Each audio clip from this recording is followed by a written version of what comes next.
여러분, 지금 이 순간에도 누군가의 책상이 비워지고 있습니다. 퇴사가 아닙니다. 정리해고도 아닙니다. 그냥 그 자리 자체가 증발하고 있는 겁니다. 능력이 부족해서일까요? 아닙니다. 성실하지 않아서일까요? 그것도 아닙니다. 그 사람이 매일 아침 7시에 출근해서 밤 10시까지 일했든 자격증이 10개가 있든 아무 상관없습니다. 그 직업 자체가 2030년 달력에서 지워지고 있기 때문입니다. 이건 예언이 아닙니다. 이미 정해진 일정표입니다. 기업들은 이미 계획을 세웠고 시스템은 현재 가동 중이며 예산 또한 배정됐습니다. 여러분이 모르는 사이에 말이죠. 그런데 이상한 건 정작 당사자들은 아직도 나는 괜찮겠지 라고 생각한다는 겁니다. 왜냐하면 지금 당장은 월급이 들어오고 현재에도 일을 하고 있으니까요. 하지만 2027년쯤 되면 그때는 무조건 늦습니다. 당장 준비할 시간도 알고 또 사라진 상태니까요. 오늘 이 영상은 여러분의 15분을 가져가는 대신 앞으로 4년의 방향을 바꿔드릴 겁니다. 2030년이 되면 사라질 직업이 뭔지, 왜 사라지는지, 그리고 살아남으려면 지금 무엇을 해야 하는지 정확하게 알려드리겠습니다. 마지막까지 들으시면 여러분은 누구보다 먼저 미래의 준비를 시작한 사람이 됩니다. 여러분의 미래에 이 영상이 도움이 되신다면 구독 버튼과 좋아요 지금 눌러주시고 시작하겠습니다. 예전에는 경기가 불황이 오면 구조조정이란 게 있었죠. 그리고 경기가 회복되면 다시 사람을 뽑았죠. 이게 반복이었습니다. 하지만 지금은 다릅니다. 한번 나간 자리에 사람이 다시 안 들어옵니다. 왜냐하면 그 자리를 시스템이 채우고 있기 때문입니다. 기업 입장에서 생각해 보겠습니다. 직원 한 명을 고용하면 월급만 주는 게 아닙니다. 4대 보험, 퇴직금, 연차, 교육비, 사무실 공간, 복지 비용까지 다 들어갑니다. 한 사람당 연간 최소 5천만 원 이상입니다. 그런데 이 사람이 하는 일을 시스템 하나가 월 10만 원에 처리할 수 있다면 기업 입장에서는 무엇을 선택할까요? 이건 도덕의 문제가 아닙니다. 생존의 문제입니다. 비용을 줄이지 않으면 경쟁에서 밀려나니까요. 그래서 기업들은 지금 이 순간에도 어떤 부서를, 어떤 직무를 몇 년도에 자동화할지 로드맵을 짜고 있습니다. 그리고 이 흐름은 되돌릴 수 없습니다. 왜냐하면 이미 기술이 준비됐고 비용도 계산됐고 타이밍도 잡혔기 때문입니다. 2030년까지 남은 시간은 4년입니다. 4년이면 대학 입학해서 졸업하는 시간이고 직장인이 한 번쯤은 이직을 고민하는 시간입니다. 그렇게 짧은 시간 안에 누군가의 평생 직업이 사라집니다. 가장 먼저 사라질 직업군부터 정확하게 짚어드리겠습니다. 첫 번째, 은행 창구 직원입니다. 지금도 이미 창구 절반이 사라지고 없습니다. 요즘은 앱 하나로 다 되니까요. 2030년이 되면 창구는 특수 업무 하나만 남고 나머지는 완전히 사라집니다. 이건 예측이 아니라 이미 진행 중인 계획입니다. 두 번째, 단순 회계와 격리 사무직입니다. 양고 입력하고 전표 처리하고 세금 계산하는 일들은 이미 프로그램이 다 처리합니다. 사람이 하던 일의 90%가 자동화됐고 나머지 10%도 곧 넘어갑니다. 이 직무로 입사한 신입사원들은 4년 뒤 자기 자리가 없어질 가능성이 큽니다. 세 번째, 콜센터와 텔레마케터입니다. 챗봇이 24시간 응대하고 음성인식이 전화를 받습니다. 이미 대형 통신사, 카드사는 AI 상담 비율이 70%를 넘었습니다. 2030년에는 사람이 응대하는 건 극소수 민원 케이스뿐입니다. 네 번째, 데이터 입력과 관리직입니다. 엑셀에 숫자 치고 파일 정리하고 문서 분류하는 일들은 이미 AI가 몇 초 만에 처리합니다. 한 명이 하루 걸려 하던 일을 시스템은 3분 만에 끝냅니다. 기업 입장에서 이 자리를 유지할 이유가 없습니다. 다섯 번째, 대형마트 계산원입니다. 무인 계산대가 이미 절반을 차지했고 곧 전체로 확대됩니다. 계산뿐 아니라 재고 확인, 상품 배치까지 로봇이 처리하기 시작했습니다. 이 5가지 직업의 공통점은 뭘까요? 정해진 매뉴얼이 있고 반복 작업이 많고 누가 해도 결과가 같다는 겁니다. 그리고 그게 바로 대체의 가능성입니다. AI와 시스템이 가장 먼저 자리를 차지하는 건 바로 이 영역입니다. 그런데 여기서 많은 분들이 착각하는 게 있습니다. 나는 전문직이니까 괜찮다. 자격증이 있으니까 안전하다. 라고 생각하는 겁니다. 하지만 현실은 다릅니다. AI는 하위 직무부터 대체하는 게 아닙니다. 오히려 중간 단계를 먼저 자릅니다. 왜냐하면 중간 단계가 가장 비용 대비 효율이 낮기 때문입니다. 예를 들어볼까요? 법무법인에서 신입 변호사가 하던 판례 검색, 계약서 초안 작성, 유사 사례 분석, 이런 일들은 이미 리걸테크 프로그램이 처리합니다. 그럼 신입 변호사는 뭘 하냐? 할 일이 줄어듭니다. 그리고 채용 인원도 줄어듭니다. 회계법인도 마찬가지입니다. 세무신고, 재무제표 작성, 감사자료 검토, 이런 일들은 프로그램이 자동으로 처리합니다. 그럼 회계사 수요는 줄어들 수밖에 없습니다. 특히 중간급 회계사들이 제일 먼저 타격을 받습니다. 의료계도 예외가 아닙니다. 영상 판독, 진단 보조, 처방 추천 시스템이 이미 가동 중입니다. 물론 의사를 완전히 대체하진 않습니다. 하지만 의사 한 명이 처리할 수 있는 환자 수가 2배로 늘어나면 병원은 의사를 절반만 고용해도 됩니다. 그래서 일론 머스크는 의대 보내지 말라고 말한 겁니다. 의사가 전체가 사라져서가 아니라 의사라는 직업의 구조가 완전히 바뀌기 때문입니다. 여기서 핵심은 이겁니다. 자격증이 있어도 전문직이어도 그 안에서 반복되는 중간 단계 업무는 사라진다는 겁니다. 그리고 그 자리에 있던 사람들은 위로 올라가거나 아니면 밖으로 나가야 합니다. 그런데 위는 자리가 적고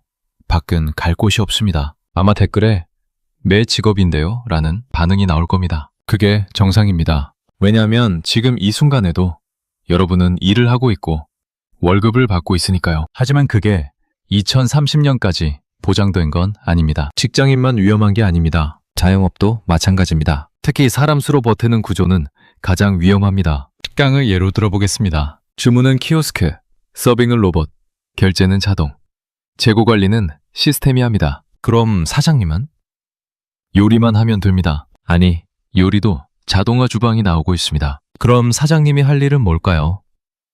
메뉴 기획, 마케팅, 고객 응대, 이것만 남습니다. 그런데 문제는 이겁니다. 이 정도 역할이면 직원을 5명 쓸 이유가 없어진다는 겁니다. 혼자서도 가능하니까요. 그럼 직원으로 일하던 사람들은 갈 곳이 없습니다. 편의점도 마찬가지입니다. 무인 편의점이 확산되면서 점주가 필요 없는 구조가 만들어지고 있습니다. 본사는 무인 시스템만 깔아놓고 수익을 가져갑니다. 사람이 운영하는 편의점은 인건비와 임대료 때문에 경쟁에서 밀립니다.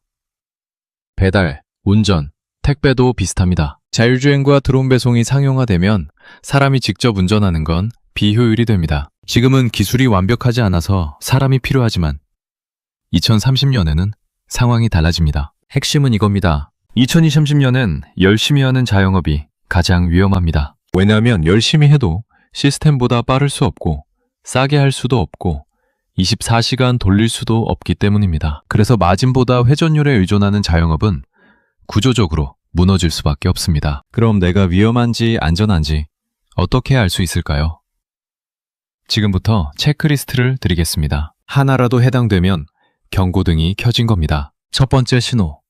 5년째 일의 내용이 똑같습니다. 매일 하는 업무가 5년 전과 거의 같다면 그건 매뉴얼화 됐다는 뜻입니다. 매뉴얼화된 일은 시스템이 대체 가능합니다. 두 번째 신호.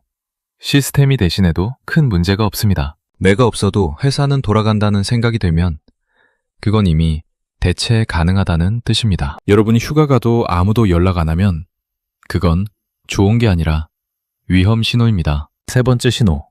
나 말고도 바로 대체 가능합니다. 신입사원이 일주일 교육받으면 내 일을 할 수 있다면 그 일은 고유성이 없습니다. 고유성이 없으면 경쟁력이 없고 경쟁력이 없으면 살아남을 수 없습니다. 네 번째 신호. 의사결정권이 없습니다. 위에서 시키는 대로만 하고 내 판단으로 결정하는 게 없다면 그건 실행자일 뿐입니다. 실행은 시스템이 더 잘합니다. 다섯 번째 신호. 결과물에 내 이름이 안 붙습니다. 내가 만든 결과물이 누가 만들었는지 중요하지 않다면 그건 대량 생산 가능한 결과물이라는 뜻입니다. 지금 이 5가지 중 3개 이상 해당된다면 여러분은 이미 배체 가능 영역에 있는 겁니다. 지금 그대로라면 2030년에 선택지가 거의 없을 가능성이 큽니다. 이건 협박이 아닙니다. 현실 체크입니다. 그럼 반대로 살아남는 직업은 뭐가 다를까요? 분위기를 좀 바꿔보겠습니다. 희망 파트입니다. 살아남는 직업의 공통 구조는 이렇습니다. 판단과 책임이 따릅니다. 매뉴얼대로 하는 게 아니라 상황을 보고 매가 판단해야 합니다. 그리고 그 판단의 결과에 책임을 집니다. 예를 들어볼까요?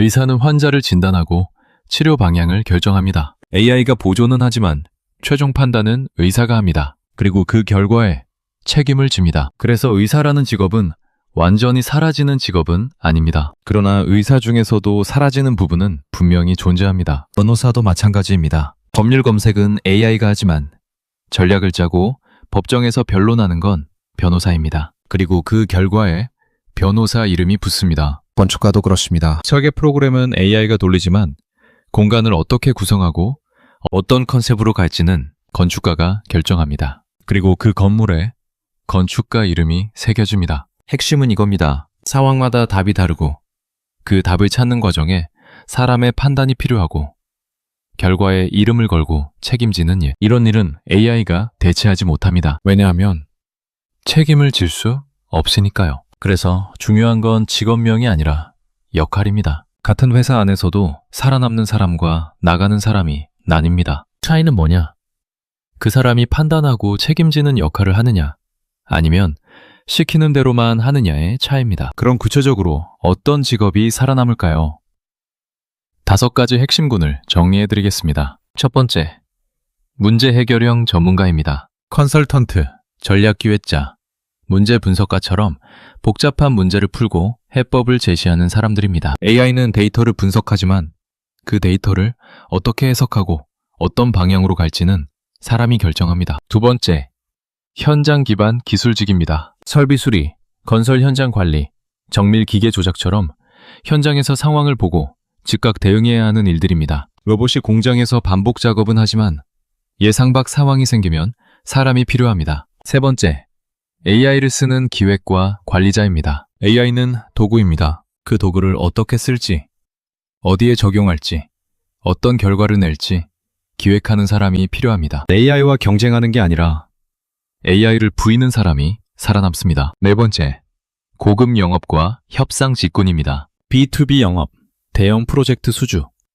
협상 전문가처럼 사람 대 사람으로 신뢰를 쌓고 계약을 따내는 일은 AI가 못합니다. 왜냐하면 상대방 감정을 읽고 타이밍을 보고 관계를 만드는 건 인간만의 영역이니까요. 다섯 번째, 해설과 분석형 콘텐츠 창작자입니다. 단순히 정보를 전달하는 게 아니라 그 정보를 해석하고 맥락을 설명하고 스토리를 만드는 사람들입니다. 유튜브, 팟캐스트, 전문 칼럼니스트처럼 정보에 관점을 더하는 사람들은 대체되지 않습니다. 이 5가지의 공통점은 뭘까요? AI를 쓰되 AI에게 안 당한다는 겁니다. AI는 도구로 쓰고 판단과 책임은 사람이 지는 구조입니다. 그래서 이 직업군은 2030년에도 살아남을 뿐 아니라 오히려 더 중요해집니다. 가장 위험한 선택은 예전 방식 그대로 가는 겁니다. 나는 이렇게 10년 했으니까 앞으로도 괜찮겠지?